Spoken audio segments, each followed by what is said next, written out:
양만재의 세상 읽기 시간입니다. 포항 지역사회복지연구소 양만재 소장 나오셨습니다. 어서 오세요. 안녕하십니까? 네, 오늘은 최근 이슈가 되고 있는 비트코인에 대해서 준비하셨다고요? 예, 그렇습니다. 최근 가상화폐라 하기도 하고요. 가상자산이라고 합니다. 네. 이게 이제 50원에서 시작해서 30분 만에 5만 4천 원까지 오르는 흔히 말하는 10만 % 뛰기도 했다고요. 네. 그리고 20대가 코인을 투자했다가 손실을 봐서 목숨을 자살하는 비극적인 사건도 발생하고 있고요. 네. 또 1억 8천을 투자했다가 거래소가 해킹당하는 바람에 다 날리는 사람이 있다는 그 언론에서 이런 사안들에 대해서 이슈로 취급되고 있는 상황입니다. 네. 저는 이걸 안 해서 사실 잘은 모르는데요. 우선 가상화폐, 가상자산 혹은 암호화폐로 불리는 비트코인이 무엇인지부터 좀 간단하게 소개해 주시죠. 저도 이걸 하면서 공부를 했습니다. 네. 이미 10년 전부터 가상화폐가 언급되기 시작했습니다. 공식적인 이름도 확정되지 않았는데요. 네. 사토시 나카모토라는 필명을 쓰는 사람 또는 집단에 의해서 2008년에 만들어졌고요. 주황적인 언행이 필요하지 않고 화폐인데 통제하는 기관이죠. 개인 간의 거래가 가능한 화폐이기에 결제 시스템으로 규정하고 있습니다. 네. 비트코인은 최초 암호화폐이며 2천만 개의 코인수가 정해져 있어서 희소성이 높고 블록체인이 이체 기록을 저장함으로 위조 변조와 해킹 등으로부터 안정성을 확보하고 있다는 겁니다. 네. 여기서 블록체인이라 하는 것은 블록이라 하는 거죠.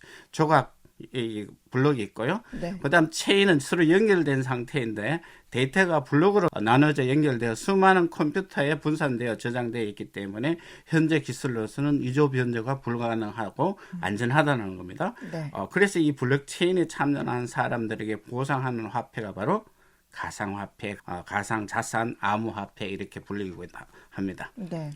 이 가상화폐가 특히는 이제 흔히 비트코인만으로 알고 있는데 실제로는 다양한 가상화폐들이 있다는 거죠. 그렇습니다. 저도 가상화폐가 비트코인만 있는 줄 알았는데요. 여러 종류의 가상화폐 혹은 암호화폐가 있더라고요. 네. 대체코인, 알트코인이란 비트코인을 제외한 다른 모든 가상화폐를 뜻하는데요. 네. 비트코인, 이더리움, 리플 등등 코인을 제외한 나머지 코인을 통칭하기도 합니다. 네. 비트코인을 제외한 한국에서는 이런 뜻으로 잡종, 네. 잡코인이라는 용어를 사용하고 있다고 합니다. 네. 전 세계 가상화폐 거래에서 상징되는 가상화폐 개수는 지난달 4월 21일 기준으로 오후 2시 기준이죠. 9,410개 정도가 있고요. 네. 이날 오전 10시에 9,380개가 만들어졌고 5시간 만에 23개가 늘어나고 있고요. 15분 만에 1개꼴로 새로운 가상화폐가 생겨나고 있습니다. 이 가상화폐가 이처럼 무더기로 생겨나는 건 만들기 쉽고 공식적인 규제가 없다는 것입니다. 네. 그런데 최근 들어서 우리나라에서 이 가상화폐가 뜨거운 이슈로 부각되고 있는 배경은 뭡니까?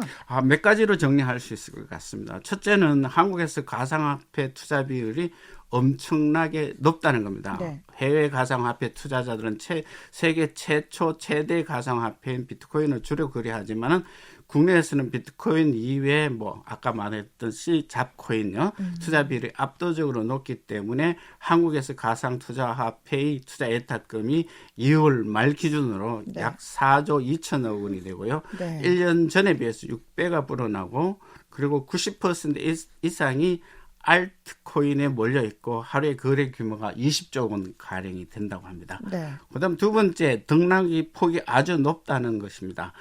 상장 30분 만에 10만 %까지 오르는가 하면은 큰 속락소성을 갖고 있기 때문에 도박 내지는 카지노판이라는 말이 나오기도 합니다. 네. 지난 13일 사상 처음으로 8천만 원을 돌파하여 1억 원의 꿈을 키웠던 비트코인 가액이 현재 최근에 5,400만 원에서 6천만 원 네. 전후로 이렇게 떨어지기도 하고 오르기도 하는 폭이 크다는 거고요. 네. 일시에 10만 %까지 올라 로또 당첨처럼 일확천금을 얻을 수 있는 데다가 떨어지면 투자 원금이 전부 날릴 수 있는 그야말로 위험성이 높은 도박입니다. 네. 여기에 가상화폐 시장으로 토요일, 일요일 관계없이 24시간 운영되는 가상공항 안에서 시장이 형성되기 때문에 앞에서 언급했던 어떤 규제도 받지 않고 만들어지고 가상 공간에서 자산들이 거래되고 있다는 거죠. 네.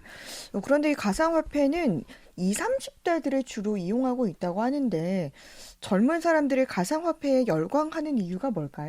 여러 가지 분석이 나옵니다. 전문가들에 따르면요. 우선 2030 세대가 가상화폐에 열광하는 이유를 열심히 일했으면 결혼하고 집 사고 하는 것이 거의 불가능하다는 겁니다. 네. 투잡이든 수리잡을 해야 하는 현실인데 가상화폐를 투자를 통해서 짧은 기간에 부를 얻을 수 있다는 인식이 젊은 세대 사이에 자연스럽게 공유되고 있다는 것이 첫째 배경이고요. 네. 두 번째는 이 젊은 2030 세대 스마트폰은 IT에 익숙하고 주위 사람들의 활동에 민감하게 반응해서 친구들이 하니까 따라하는, 나는 소외되지 않으려고 한다는 분위기가 조성되었기 때문에 또 하나는 촉진 요인이기도 합니다. 네. 그다음 2030 세대들이 이제 정치권으로 눈을 돌립니다. 원인을 한국의 정치나 경제인들이 그들의 희망을 주지 못하고 있다는 탓으로 돌리면서 원인을 진단합니다. 네. 그래서 그 누구보다도 미래가 보이지 않는 세대들이 지금 2030 세대라고 합니다. 그들에게 있는 것이라고는 공부 열심히 해서 좋은 대학 가면 좋은 직장을 얻고 잘 된다는 부모 세대의 승리 공식이 젊은 세대는 지금 이걸 자리 잡기 힘든다는 거죠.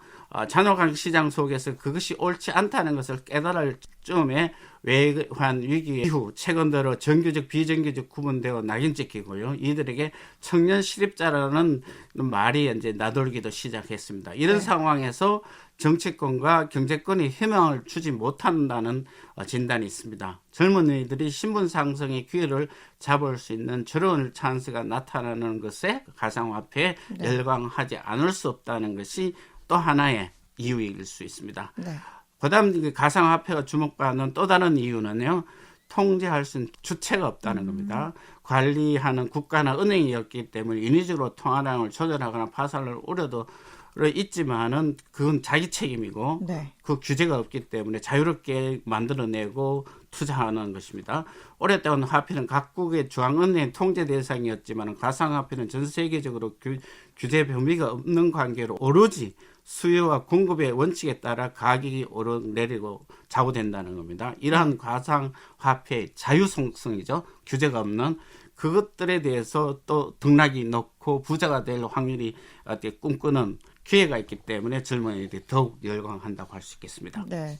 하지만 이렇게 한 번에 10만 %를 오르내릴 정도로 위험성이 높기 때문에 지금 가상화폐에 대해서 정부도 주시하고 있죠. 여기도 화제거리가 되고 있습니다. 네. 가상화폐가 열기가 고조되자 금융위원장이죠. 은성수 금융위원장이 가상화폐는 투자보호 대상이 될 수 없다고 발언했고요. 네. 또 한국은행에서는 가상화폐로 화폐로 인정할 수 없다고 공식 발표가 했습니다. 또 이 가상화폐 거래에 생기는 수익에 대해서 이 금융위원장이 세금을 부과하겠다고 발표하자 이 30대 투자들이 크게 분노하면서 화제가 되었습니다. 네. 그래서 이제 정부는 일단 규제를 해야 되겠다는 최소 규제가 9월 말까지 가상화폐 거래소에 대해서 이게 신고를 받겠다. 이런 빨리 신고해서 거래하도록 유도하는 한 안정장치를 마련한다고 이야기합니다. 네. 이에 대한 그럼 정치권의 반응은 어떻습니까? 이것도 묘합니다. 더불어민주당에서는 새로 투자 수단으로 가상자산이 활용되면서 가상화폐죠. 시장 참여자들을 위한 세심한 정책 접근이 필요하다고 제기를 했습니다. 네. 그래서 이 투자자 보호 장치가 필요하다는 발언을 했고요. 이에 비해서 이제 국민의힘당에서는 가상화폐에 관련된 법이나 제도를 먼저 정비한 후에 세금을 부과하라고 주장하고 있습니다. 네. 오늘 이 가상화폐 열풍 현상 짚어봤는데요. 뭔가 상황이 좀 정상적인 상황은 아니다라는 생각이 들어서 좀 걱정이 됩니다. 저도 크게 우려하고 있습니다. 저도 기성세대의 한 사람으로서 젊은이들에게 희망을 주지 못하는 정치 경쟁 상황을 조성했다는 점에서 일단은 사과를 하고 싶고요. 젊은 세대들에게 가상화폐를 투자해라 하지 마라 말할 수는 없지만은 가상화폐를 잘 알아보지도 않고 무작정 뛰어든다면은 그만큼 위험성이 큰 만큼 신중히 선택해서 결정을 해야 된다. 책임은 자기한테 있다는 것을 잊지 말아야 되겠습니다. 네, 포항 지역사회복지연구소 양만재 소장이었습니다. 말씀 고맙습니다. 고맙습니다.